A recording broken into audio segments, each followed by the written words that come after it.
Tehnologia viitorului. 3 idei care ar putea schimba lumea în bine. Conexiunea la internet în orice parte a planetei și tricoul de monitorizare a inimii sunt doar câteva dintre invențiile și inovațiile incredibile care ne vor contura viitorul. Internet pentru toată lumea.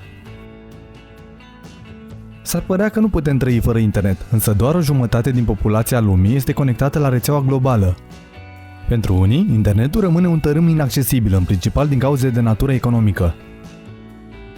Google încearcă să rezolve problema folosind baloane cu heliu pentru a facilita accesul la internet în zone îndepărtate. În timp ce Facebook a abandonat planurile de a face același lucru folosind drone, ceea ce înseamnă că alte companii precum Hyber au un avantaj la start. Hyber a avut o abordare diferită, lansând propria rețea de microsateliți de dimensiunea unui cutii de pantofi. Aceștia activează un modem conectat la computer sau un alt dispozitiv atunci când trec peste el și transmit date. Sateliții lor orbitează Pământul de 16 ori pe zi și sunt deja folosiți de organizații precum Stația Europeană pentru a oferi acces la internet la capătul planetei noastre. Trenul care circulă cu 1200 de km pe oră. Urăși să faci naveta. Imaginează-ți în schimb că plutești printr-un tunel cu viteza de croazieră a unui avion comercial. Acesta este visul fondatorului SpaceX, Elon Musk. Sistemul său Hyperloop ar putea permite călătorii cu trenul cu viteze de până la 1200 de km la oră. Ce este Hyperloop? Un tub vidat propulsat de aer comprimat și motoare cu inducție. Odată construit, sistemul va putea reduce la 30 de minute o călătorie care acum durează cel puțin 7 ore.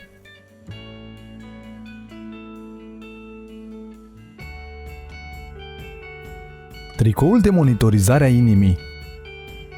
Gadgeturile portabile care îți măsoară ritmul cardiac, precum brățările pentru fitness și ceasurile inteligente, nu sunt ceva nou. După cum au arătat numeroase studii, acuratețea lor poate varia foarte mult, mai ales dacă te bazezi pe ele pentru numărul caloriilor. În general sunt bune dacă vrei să-ți formezi o idee generală despre cât de intens te antrenezi. Dar pentru profesioniști, precizia înseamnă totul. Odată ce datele ajung în cloud, algoritmii le prelucrează pentru a detecta cu precizie bătăile neregulate ale inimii, cum este în cazul aritmiei. Și nu doar sportivii ar putea beneficia de acest produs. Posibilitățile pe care le oferă atât sportivilor cât și publicului larg sunt uimitoare. Avem în vedere dezvoltarea acestui produs pentru a fi utilizat în aplicații clinice pentru a permite celor cu boli cardiace să fie avertizați înainte de a suferi un infarct. Declara Tim Brownstone, președintele companiei Chimera. Nu uita să te abonezi la informații utile, iar dacă ți-a plăcut, dă-mi un like sau dislike. Numele meu este Lucian. Până data viitoare, numai bine!